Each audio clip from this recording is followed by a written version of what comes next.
여러분 혹시 예수 믿으면서 미쳤다는 소리 들어봤습니까? 저는 많이 들어봤습니다. 저는 모태신앙인데 어릴 때부터 교회 다니는 게 좋았어요. 그랬더니 너 예수한테 미쳤냐? 다 신앙생활 잘하고 있거든요, 우리 집안에. 근데 그렇게 예수가 좋더라고. 뭐 그 당시 놀이가 없으니까 학교를 갔다 오려면은 최소한 이제 4km거든요. 그러면 걸어서 1시간이에요. 뭐 버스 타면 10분이면 되지만은 뭐 촌구석에 무슨 버스가 어디 있어요? 하루에 6번 있어요, 6번. 6번 있는데 그걸 잘 맞춰야 돼요. 그리고 오면은 집으로 안 오고 꼭 교회 들렸다 왔어요. 교회가 좋더라고. 교회 가면 또 할 일도 없어요. 그러니까 그냥 기도하는 거예요. 할 일도 없으니까 그냥 기도하는 거예요. 그게 좋더라고. 여러분들도 아마 신앙생활 하면서 아마 그 정도 소리는 다 들어봤을 거예요. 만약에 안 들은 사람이 있다면 지금부터 한번 들어보시기 바랍니다. 그런 소리 안 들은 사람은 신앙생활 제대로 한 사람 아닙니다, 여러분. 아주 단언합니다. 그만큼 우리는 적어도 예수 믿는다는 것은 가족으로부터 또 가까운 사람으로부터 너 진짜 예수 미쳤구나, 예수한테 이런 소리 들어봐야 돼요. 지금 예수 안 믿는 사람은 대낮에 여러분이 성경책 들고 교회 오는 거 이해 못합니다. 놀러 가지 왜 교회 가느냐? 누가 이해하겠습니까?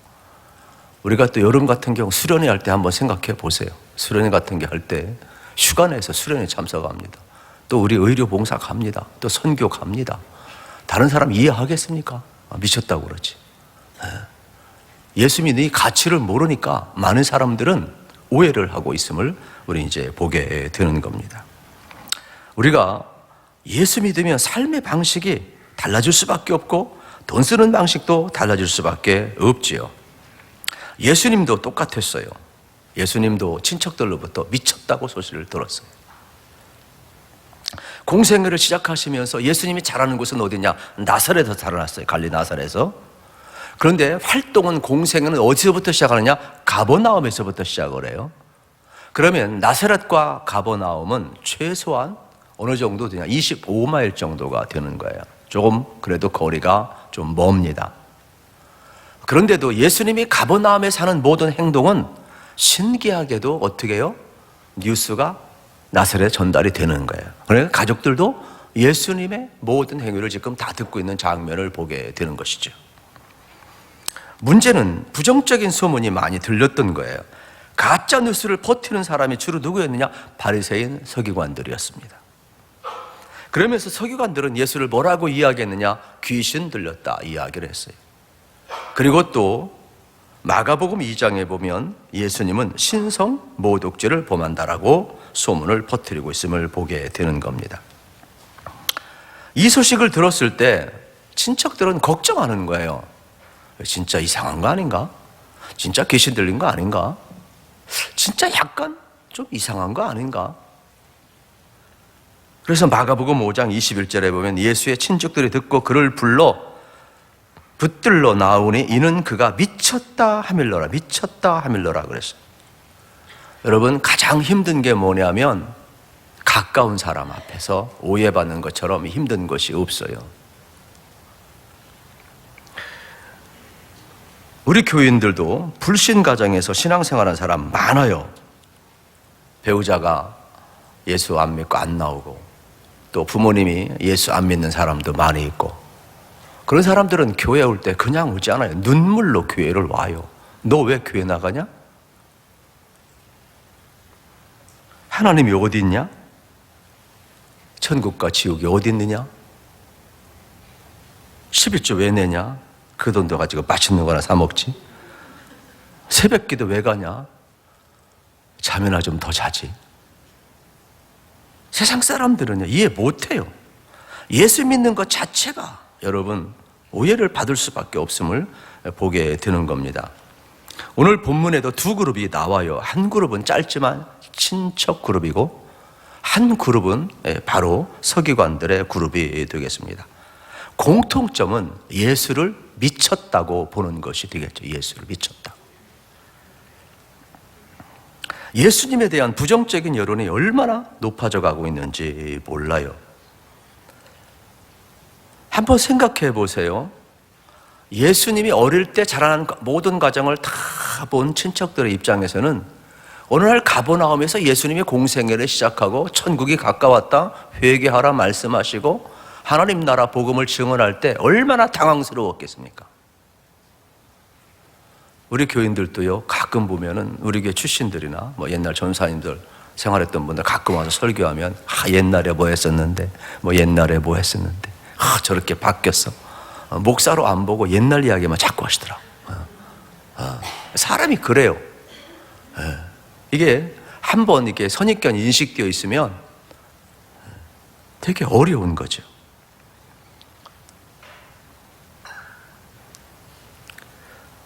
갑자기 메시아로 등극했었을 때 더군다나 지금 예수님의 소문을 듣고 혹시 잘못될까 봐 걱정하는 마음에 가버나움까지 다 형제들이 마리아도 다 같이 친척들이 예수님 활동하는 가버나움까지 왔어요. 그런데 너무 사람들이 많아서 예수님 앞에 가까이 갈 수가 없어요.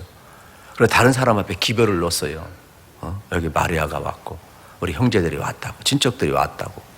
기별을 넣는 그러한 장면이 오늘 본문이 되겠죠. 우리 31절, 32절 한번 읽어보겠습니다. 31절, 32절 시작. 그때에 예수의 어머니와 동생들이 와서 밖에 서서 사람을 보내어 예수를 부르니 무리가 예수를 둘러 앉았다가 여짜오되 부서서 당신의 어머니와 동생들과 너희들이 밖에서 찾나이다. 여러분, 지금 다 친척들이 왔는데 밖에서 당신을 찾나이다 그랬어요. 예수님을 기준으로 보면은 여러분, 우리 인생이 그런 것 같아요. 예수 안에 있는 사람이 있고 예수 밖에 있는 사람이 있는 것 같아요. 신앙생활하면서도 마찬가지예요. 똑같이 교회 다니는데 여러분, 인사이드가 있고 아웃사이드가 있는 거예요. 예수님을 기준으로 했을 때 우리도 마찬가지가 되겠죠. 저는 여러분들이 진짜 인사이드가 되기를 우리 주님의 이름으로 축복합니다. 예수님이 받아주면 인사이드예요. 예수 밖에 있으면 우리 아웃사이드인 거예요. 교회도 마찬가지예요. 예수님의 동생도 여러분, 야곱 같은 경우 지금 밖에서 예수를 찾고 있잖아요. 이때까지만 해도 예수를 미쳤다고 생각을 했어요. 그런데 나중에 영의 눈이 열리고 야곱은 어떻게 됩니까? 예루살렘 교회의 지도자가 되는 인사이더가 되는 것을 보게 되는 것, 바뀌는 거죠. 우리가 신앙생활하면서 오늘 본문을 잘 기억할 필요가 있어요. 밖에서 찾는다고 했을 때 예수님의 반응이 더 이해를 못합니다. 33절에 보면 이렇게 나와 있어요. 같이 읽읍시다. 33절 시작. 대답하시되 누가 내 어머니며 동생들이냐 아시고. 지금 밖에서 사람을 통해 기별했어요. 그러면 가족이 왔으면 기뻐서 나가야 되지 않습니까? 그런데 이 소리 들으면 충격을 먹어요. 누가 내 어머니고 누가 내 형제냐는 거예요.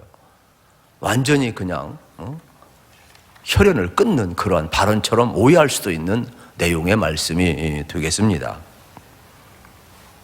지금 가족들은 전부 다 아웃사이더 취급하고 있는 거예요.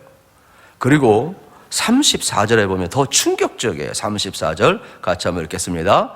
둘러앉은 자들을 보시며 이르시되 내 어머니와 내 동생들을 보라. 여러분, 둘러앉은 자를 가리켜서 이야기합니다.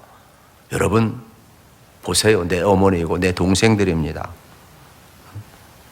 이 말은 마태복음 12장 49절에 보면 좀 다르게 표현하고 있는데 손을 내밀어 제자들을 가리켜 이르시되 나의 어머니와 나의 동생을 보라 이야기하고 있어요. 그러니까 지금 뭐라고 소개하냐면 예수님은 12 제자와 함께 새로운 공동체를 이루고 있고 오히려 새로운 가족에게 육신의 가족을 소개하는 장면이 되겠지요. 제자들은 영적인 공동체의 새로운 가족인데 지금 마리아와 그의 형제들을 소개하는 장면을 우리는 볼 수가 있게 되는 겁니다. 어떻게 보면 육신적인 가족 입장에서는 충격이 아닐 수가 없습니다. 왜냐하면 유대인들은 가족을 매우 중요하게 여기고 있습니다. 그만큼 결속력이 있지요. 그런데 지금 예수님은 마치 누가 내 어머니고 누가 내 형제냐? 그러면서 제자들에게 내 어머니고 내 형제라고 이렇게 소개하는 장면을 보면은 이게 어딘지 모르게 정서적으로 안 맞습니다, 여러분. 지금 이 문장이 하나도 안 맞아요. 그래서 사람들이 웅성거리기 시작해요. 진짜 어머니도 몰라보고 형제도 몰라보는구나. 미쳤구나. 할 말이 있고 하지 말아야 될 말이 있는데 이 소리를 들었을 때 얼마나 섭섭했겠어요. 여기서 주님에 대한 태도가 이제 오해를 많이 불러일으키고 있음을 볼 수가 있게 되겠습니다. 예수님이 지금 부모와 자식, 형제 간의 우애를 부정한 것은 결코 아니지요.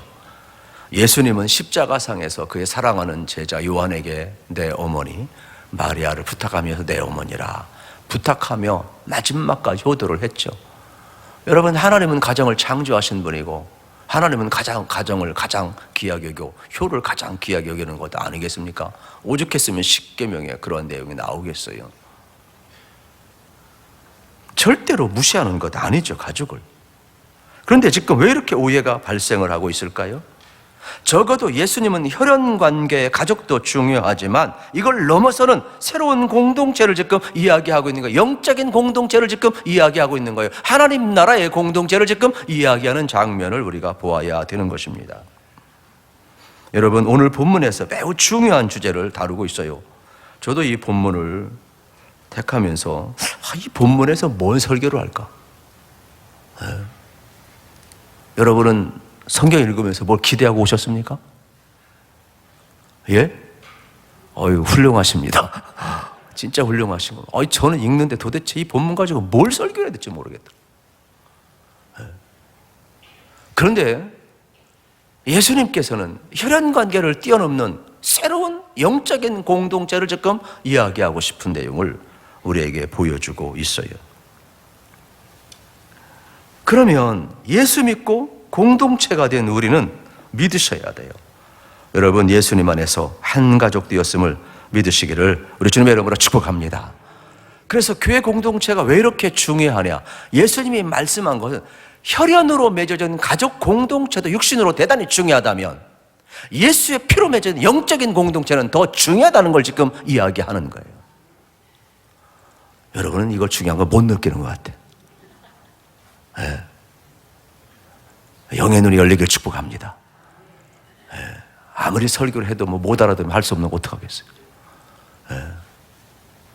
참 안타까운 거죠. 예수님은 오죽하셨겠어요.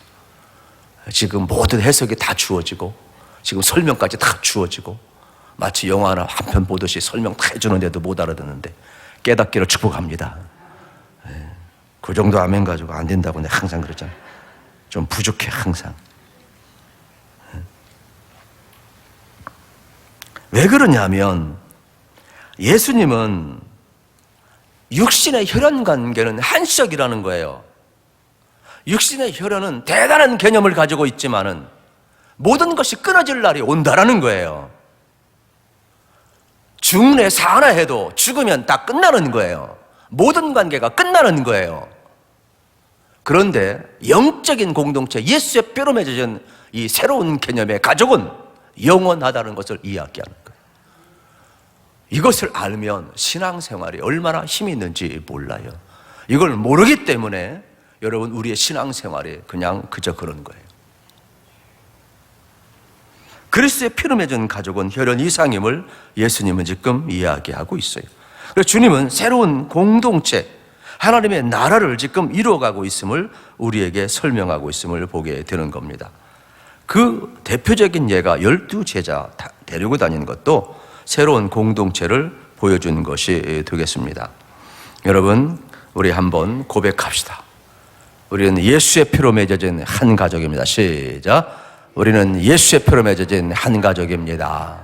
대단히 중요한 고백이 되겠죠. 영적인 가족은 영원히 지속된다는 것이 되겠습니다. 그러면 신앙생활하다 보면 육적인 가족과 영적인 가족의 미묘한 갈등이 있어요. 예를 들면 누가복음 14장 26절에 보면 이렇게 기록이 되어 있어요. 무릇 내게 오는 자가 자기 부모와 처자와 형제와 자매와 더욱이 자기 목숨까지 미워하지 않으면 능히 내 제자가 되지 못하리라 이렇게 나와 있어요. 여기에도 오해가 또 발생을 해요. 신앙생활하면서 대단한 오해가 발생을 하는데, 이 말씀은 하나님 나라에 충성하고 육신의 가족은 무시하라는 말이 아니라는 겁니다. 육신의 가족을 사랑하는데 최선을 다해 돌보고 효도해야 하는데, 신앙생활을 하는데 우선순위가 바로 되어야 된다는 거예요. 하나님을 사랑하면 육신의 가족을 자연스럽게 사랑할 수가 있는데, 이 우선순위가 잘못되면 여러분 신앙생활에 많은 어려움이 있음을 우리에게 가르쳐주는 내용이 되겠습니다. 예수님을 한번 보세요. 나사렛에서 잘 살고 있어요. 여러분 예수님이 어느 정도 여러분 30세까지 생활하냐면, 요셉이 학자들에 의하면 일찍 죽었대요. 가장 역할을 했어요. 더군다나 목수의 아들로 어떻게 보면 되게 어려운 생활을 한 거죠. 그리고 이제 하나님의 나라에서 모든 것을 걸어야 하는 공생애가 지금 시작이 되고 있는 거예요. 그리고 예수님 앞에는 십자가가 놓여져 있는 내용을 보게 되겠죠. 이것을 친족들은 이해하지 못하니까 예수님을 미쳤다라고 이야기하게 됨을 발견하게 되는 겁니다. 그러면 한번 생각을 해보십시오. 이제 예수님은 공생애를 시작을 하시면서 십자가를 향하여 나아가고 있는데, 영의 눈이 뜨지 않는 이 친족들의 입장에서는 예수님을 자꾸 옛날 모습만 가지고 생각을 하니까 예수님이 하는 말씀을 이해하겠습니까? 예수님 하는 행동을 이해할 수 있겠습니까? 이해하기가 어렵죠. 그래서 미쳤다라고 이야기하는 장면을 이제 보게 되는 겁니다. 더군다나 주변에서도 더 마찬가지예요. 적들이 계속 늘어나고 있어요. 서기관, 바리새인, 사두개인들이 계속해서 얘를 죽이려고 합니다. 부정적인 뉴스를 계속 만들어냅니다. 그러다 보니까 불안한 거죠. 어떻게든지 예수님을 보호하고 싶었는데 가까이 와보니까 사람들에게 너무 많이 둘러싸여 있고, 또 자신들을 향해서 하는 말조차도 도대체 육적인 입장에서는 이해할 수가 없는 그러한 장면, 진짜 이거 이상한 거 아닌가? 이 정도까지 갔음을 우리는 이제 보게 되는 겁니다. 영의 일과 육적인 일은 엄격히 구분을 해야 하는 것입니다. 여러분 가정에서도 마찬가지예요. 대화 하나 나눌 때도 있잖아요. 얼마나 어려우면 미묘한 긴장관계가 있어요. 예수 잘 믿는 아내와 예수 안 믿는 남편하고 대화해 보세요. 이게 대화가 됩니까? 안 돼요. 영의 눈이 뜬 사람하고 영의 눈이 안 뜬 사람하고 대화를 해보세요. 이게 대화가 되느냐 이 말이에요. 전혀 안 됩니다, 여러분. 보이는 세계를 추구하는 사람과 영의 세계를 추구하는 사람의 가치가 전혀 다르기 때문임을 우리는 발견을 하게 되는 겁니다. 부부라게도요, 함께 사는 것이 정말로 힘들거든요. 오늘 35절에서 그래서 하나님 나라 가족에 대한 기준을 이렇게 제시를 합니다. 35절 시작. 누구든지 하나님의 뜻대로 행하는 자가 내 형제요 자매요 어머니이다. 아멘. 여러분 하나님 나라 가족의 기준을 잘 기억하셔야 돼요. 하나님의 뜻대로 행하는 자, 순종하는 자가 하나님 나라 백성이라고 정의하고 있음을 보게 되는 겁니다. 그러니까 새로운 공동체는 수많은 사람이 몰려도 왔다가 새로운 공동체가 아니라 하나님의 뜻 가운데 있는 공동체가 교회라는 것입니다. 12 제자를 보세요. 출신이 다 달라요. 어부 출신도 있지만 열심당원도 있어요. 독립수사도 있어요. 그리고 세리도 있어요. 그런데 그들은 어떻게 됩니까? 하나님의 부르신 뜻 안에서 하나의 공동체를 이루어요. 그런데 자기 뜻을 포기하자 끝까지 주장하는 가룟 유다 같은 경우는 결국 어떻게 됩니까? 예수를 배반하고 떠나게 되는 것이죠. 그러니까 새로운 가족의 공동체라는 것은 뭐를 의미하냐면 하나님의 뜻 안에서 하나님의 뜻을 행하는 자가 새로운 가족이라, 이러한 내용을 우리가 발견을 하게 되는 것입니다. 여러분, 교회 공동체는 하나님의 뜻대로 살고자 하는 형제 자매인 것을 여러분이 다시 한번 기억하시고, 우리를 여러분 하나님 나라가 목적이 되는 은혜가 있기를 우리 주님의 이름으로 축복합니다. 교회에서는 사실 이렇게 여러 가지 직분이 있는데 가장 좋은 이름은 좀 부르기는 어렵지만은 이게 형제님, 자매님이 사실은 되게 좋은 용어입니다. 하나님을 아버지라고 부르고 우리는 형제고 자매이기 때문에 그런 거거든요. 영적인 개념의 원리를 알면 정말로 중요한 거예요. 이 직분이라는 것은 봉사하기 위해 주어진 직제인 것이죠. 하나님과의 관계성 속에서는 우리 하나님의 패밀리죠. 패밀리. 우리 청년들 같은 경우 학생들은 형제님, 자매님이 익숙한데 우리 교우들은 조금 어색하죠? 한번 따라합시다. 형제님, 자매님, 익숙하시길 축복합니다. 너무 이렇게 오해하지 않았으면 좋겠어요. 오히려 이런 용어가 더 익숙해야만이 성경적인 개념에 더 여러분들이 가까이 갈 수 있음을 보게 되는 것이죠. 그러면 누가 하나님의 뜻대로 행하는 자냐? 그리스도 안에서 새롭게 태어난 사람이 하나님의 뜻대로 행하는 사람이 되겠습니다. 영으로 다시 태어난 사람이 영의 눈이 뜨이게 되는 것이죠. 육으로 난 자는 육이요 그랬어요. 영으로 난 자만이 영의 생각을 한다고 그랬어요. 그러니까 영으로 태어난 자, 하나님의 뜻대로 살고자 하는 자는 새로운 본능이 일어난다라고 이야기를 하고 있어요. 요한복음 4장 34절에 보면 예수님이 놀라운 말씀은 나의 양식은 아버지의 일을 행하는 것이라고 했어요. 참 놀라운 말씀 아니겠습니까? 예수님도 하나님의 뜻을 행하는 것을 나의 양식이라고 말씀하고 있음을 보게 되는 겁니다. 예수님도 우리가 겟세마네 동산에서 그 기도 기억하시죠? 하나님의 뜻에 완전히 복종하지. 나의 뜻대로 마옵시고 아버지의 뜻대로 하옵소서. 그러면 우리는 말할 것도 없어요. 저도 그렇고 여러분도 그렇고 예수님 안에서 우리가 구원받았으니까 우리는 하나님의 뜻에 완전히 복종할 수 있기를 축복합니다. 이게 교회 공동체라는 거예요. 주기도문 할 때도 마찬가지죠. 뜻이 하늘에서 이룬 것처럼 땅에서도 이루어지이다. 하나님의 뜻을 구하는 사람은 하나님의 뜻 안에서 하나가 될 수밖에 없어요. 이게 하나님의 뜻이니까. 참 어렵습니다. 이게 엉뚱한 질문인데 여러분 결혼한 자녀는 어쩔 수 없지만 아직 결혼하지 않은 자녀가 있다면 힘드셔도 반드시 믿음의 사람은 믿음의 사람하고 결혼하는 걸 목숨을 걸어야 합니다. 결혼은 선교지가 아닙니다. 이거를 여러분이 너무 가볍게 여기는데 영적인 가치를 추구하는 사람과 육적인 가치를 추구하는 사람이 같이 사는 것 자체는 힘든 겁니다. 선교사가 되려면 해도 되지만 저는 결혼은 선교지가 아니라고 생각을 합니다. 물론 다르게 해석할 수도 있어요. 위로할 수도 있지만 성경적으로는 전혀 아닌 거예요. 맨날 돈 하는 사람하고 하나님의 나라와 영적인 가치를 추구하는 사람하고 같이 살 때 얼마나 힘든 줄 아십니까? 가정은 뜻이 맞아야 되는 겁니다. 그게 바로 뭐냐? 하나님의 뜻이거든요. 하나님의 뜻을 추구하다 보면 서로가 믿음 안에서 어떤 어려움도 이겨낼 수가 있습니다. 그런데 가치관이 다르고 하나님의 뜻을 추구하지 아니하면 세상 것 다 가지고 있어도 결국은 개인이나 가정은 해체될 수밖에 없어요. 육신의 정으로 사는 것은 한계가 있습니다. 영적으로 하나가 되지 아니하면 되게 어려운 겁니다.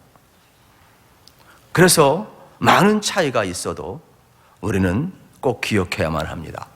그리스도 안에서 한 가족을 이룰 수 있는 은혜가 여러분 모두에게 주어지기를 축복합니다. 반드시 그래서 가족을 구원해야 돼요. 교회 공동체는 그리스도 안에서 하나가 되는 영적인 공동체가 되겠죠. 우리는 영원한 가족이라는 겁니다. 왜냐하면 이 땅과 하나님 나라까지 연결되기 때문에 그렇습니다. 육신의 가족은 대단한 것입니다. 사랑하고 결속 있고 대단하지만 사실 부모와 자식도요 서로 상처를 주고받더라. 형제끼리, 형제 자매끼리도 윈수되더라.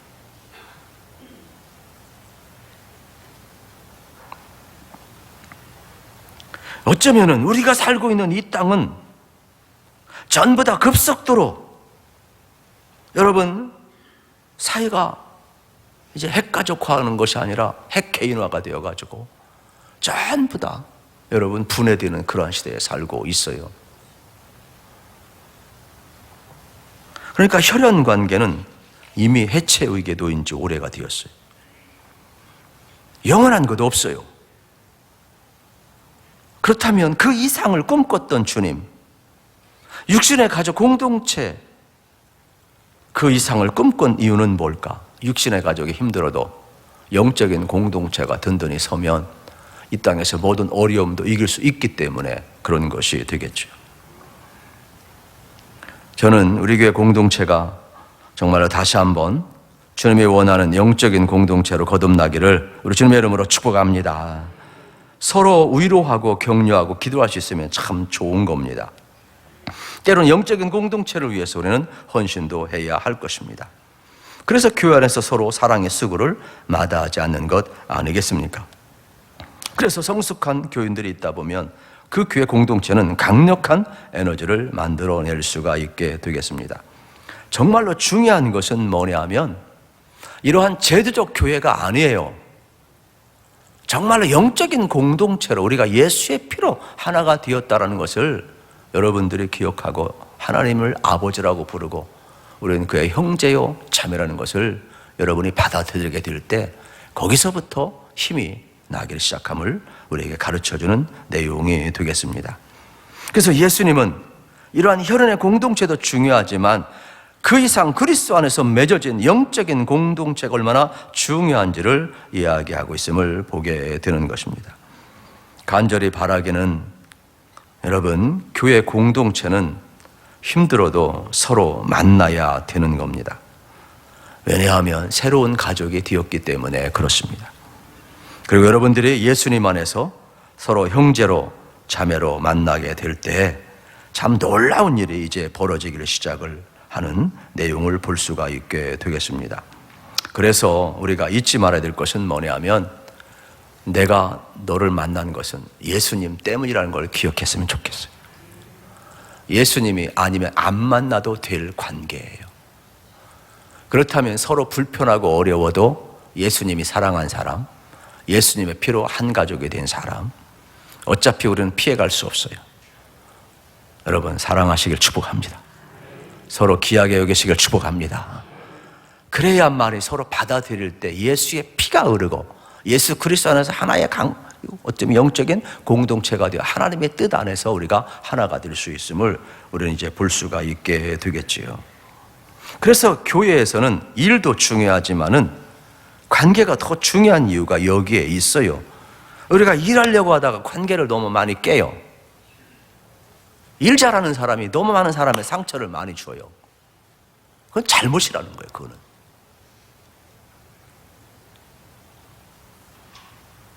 깊은 교제가 이루어져야 되는데 영적인 가족의 중심에는 누가 예수님이 놓여져 있어요. 십자가가 놓여져 있어요. 십자가는 자기 희생이에요.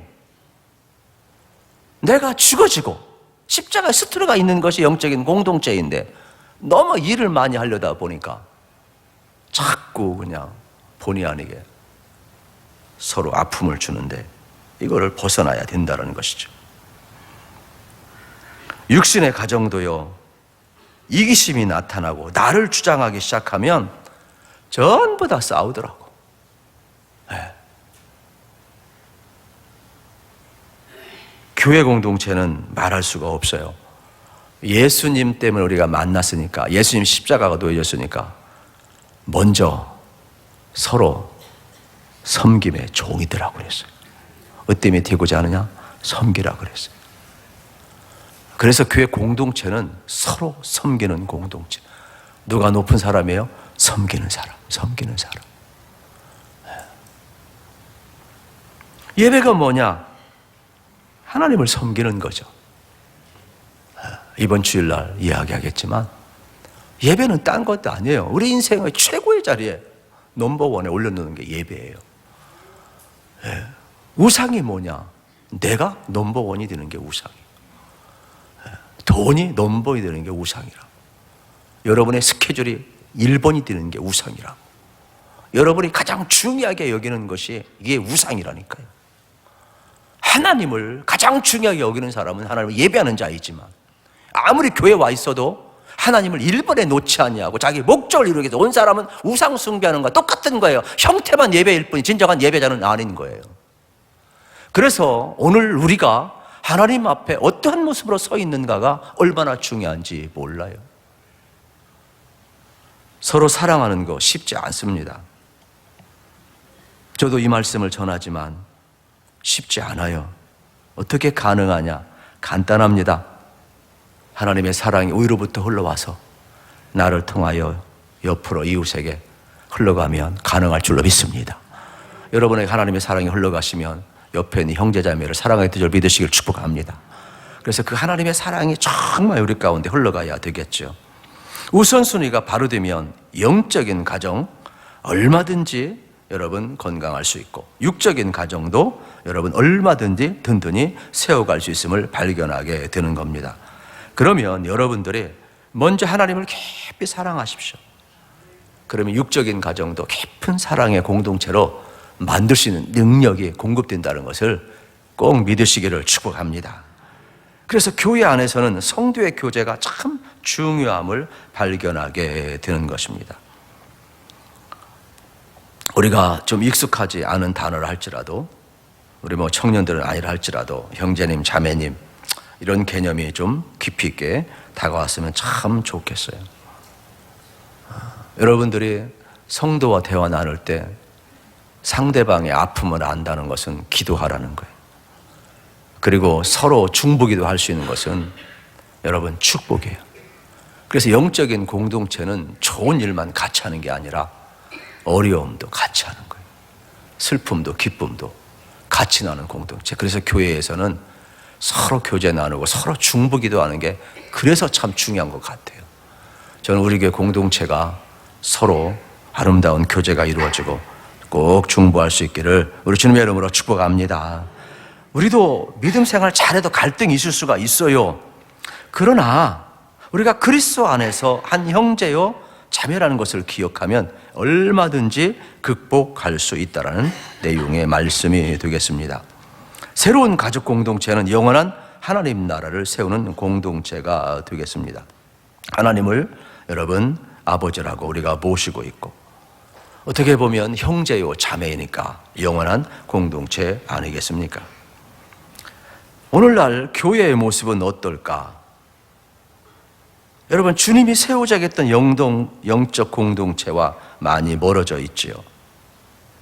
주님이 새로운 가족, 영적 공동체를 이야기하고 있지만은 오늘날 우리가 생활하는 교회 공동체는 주님이 원하는 공동체의 모습이 아니지요.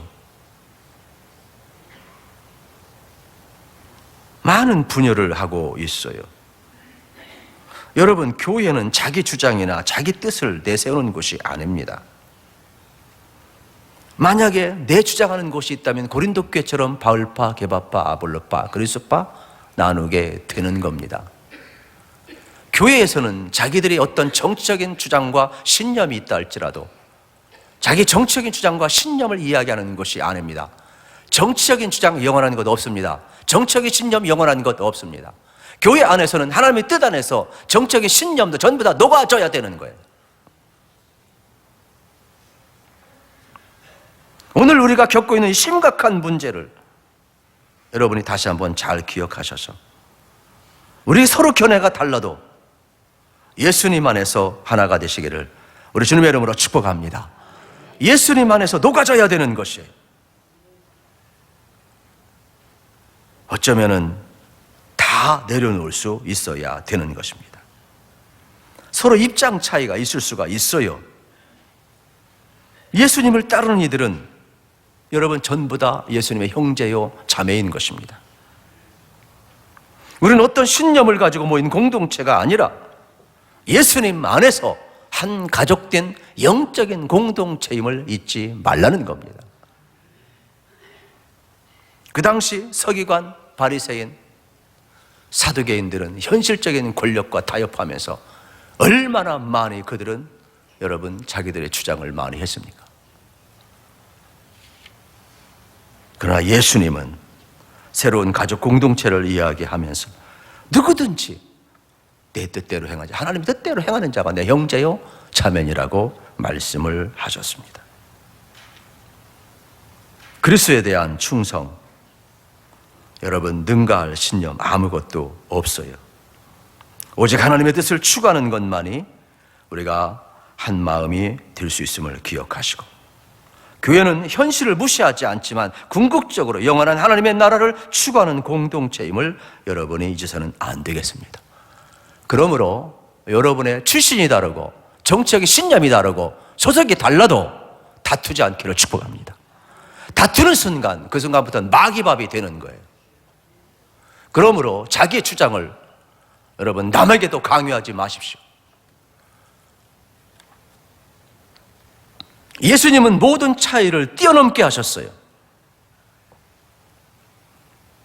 예수님 당시 유대인과 이방인의 차이를 뛰어넘지 못했어요. 그때 예수님은 이렇게 이야기를 하십니다. 사도행전 1장 8절 기억하시죠? 오직 성령이 너에게 임하시면 뭐라고 그랬어요? 예루살렘과 온 유대와 사마리아와 땅끝까지로 내 증인이 되리라. 할렐루야. 이거는 단순한 지리적 개념이 아니에요. 그 당시는 어느 누구도 사마리아인을 자기 동족 취급하지 않았어요. 완전히 개무시했어요. 그런데 복음이 들어가면, 성령이 들어가면 하나님 나라 새로운 가족에서는 사마리아 사람도 내 가족이 된다는 겁니다. 이방인들도 땅끝도 이방인도 유대인들이 그토록 정죄하였지만 그들도 하나님의 가족이 된다는 겁니다. 그러니까 하나님 나라의 개념은 지금 지리적 개념을 뛰어넘는, 인종을 뛰어넘는, 이방인과 유대인을 뛰어넘는 새로운 개념임을 우리가 보아야 되겠죠. 모든 것을 뛰어넘게 하는 예수의 공동체, 성령의 공동체가 되겠습니다. 그러므로 우리가 교회 안에서 신앙생활할 때 서로 격려하고 기도하다 보면 오늘의 위기를 여러분 잘 극복함을 믿으시기를 축복합니다. 세상 사람들의 비난에도 우린 서로 껴안아주어야 됩니다. 덮어주어야 합니다. 함께하는 새로운 공동체를 세워가고 지켜갈 사명이 우리에게 있습니다. 요즘은요, 온 세상이 흔들립니다. 개인도 흔들리고 가정도 흔들리고 교회도 흔들리고 우리 전부 다 흔들려요. 그러나 우리 교회 공동체, 예수의 피로 하나 된 공동체, 하나님의 뜻 안에서 하나 된 공동체, 혈연을 뛰어넘고 가치를 뛰어넘고 정책의 신념을 뛰어넘고 여러분의 모든 여러분 추구하는 것들을 뛰어넘으셔서 예수님 안에서 하나임을 기억하시기를 축복합니다. 만약에 신앙의 공동체가 든든히 서간다면 세상에 흔들어도 절대로 쓰러지지 않을 것입니다. 우리는 예수님이 세우신 영적인 공동체, 새 가족이라는 사실을 절대로 잊지 않기를 우리 주님의 이름으로 축복합니다. 우리는 예수 믿기 때문에 형제요 자매가 된 것입니다. 우리는 예수님의 은혜로 하나님을 아바 아버지라고 부르게 된 것입니다. 그렇다면 우리는 기억을 해야 합니다. 예수님 안에서 우리가 한 가족이 되었으니까 얼마나 좋은지. 저도요 이제 말씀을 정리하겠습니다. 외국에 가보니까 한 번도 만나지도 않았는데 예수 믿는다고 목사라고 한 형제로 취급해 주더라고, 선대해 주더라고. 여러분 우리 교회 안에서도 마찬가지지만은 다른 사람도 마찬가지. 그렇게 환대하시고 서로 사랑하시고, 그래서 교회 공동체가 혈연을 뛰어넘는 영적인 공동체로 다시 한번 우뚝 서시기를 우리 주님의 이름으로 축복합니다.